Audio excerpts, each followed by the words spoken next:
പാലക്കാട് കഞ്ചിക്കോട്ടെ ജനവാസ മേഖലയിൽ കരടികളിറങ്ങി. വനംവകുപ്പ് സ്ഥലത്ത് പരിശോധന നടത്തി.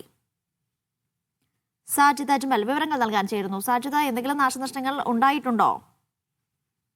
നിഷ, കഞ്ചിക്കോട് ചുള്ളിമട ഭാഗത്താണ് കരടികൾ ജനവാസ മേഖലയിൽ ഇറങ്ങിയത്. 2 കരടികൾ നടന്നു പോകുന്നതിന്റെ ഫോട്ടോ ആളുകൾ എടുക്കുകയും ചെയ്തിട്ടുണ്ട്. ഇത് വലിയ ആശങ്കയുണ്ടാക്കുന്നുണ്ട്. കാരണം ഈ ആനയും മറ്റും സ്ഥിരമായി ഇറങ്ങാറുണ്ടെങ്കിലും ഈ സമീപകാലത്തൊന്നും ഇവിടെ കരടി ഇറങ്ങിയിട്ടില്ല. കരടി അക്രമകാരിയാണോ എന്നൊരു ആശങ്ക ജനങ്ങൾക്കുണ്ട്. വനം വകുപ്പ് സ്ഥലത്ത് പരിശോധന നടത്തുകയും ഇതിന്റെ ചിത്രങ്ങൾ ഉൾപ്പെടെ ശേഖരിക്കുകയും ചെയ്തിട്ടുണ്ട്. വനം വകുപ്പ് ഈ ഭക്ഷണം തേടിയും മറ്റും കരടികൾ നാട്ടിലിറങ്ങിയതാകാം എന്ന സംശയത്തിലാണ് ഉള്ളത്. പിന്നീട് വിശദമായ പരിശോധന നടത്തിയെങ്കിലും കരടികളെ കണ്ടെത്താൻ കഴിഞ്ഞിട്ടില്ല. ഇവിടെ ഈ കരടികൾ ഇനി ജനവാസ മേഖലയിൽ ഇറങ്ങാത്ത വിധമുള്ള സംവിധാനം ഒരുക്കണമെന്നാണ് നാട്ടുകാർ ആവശ്യപ്പെടുന്നത്.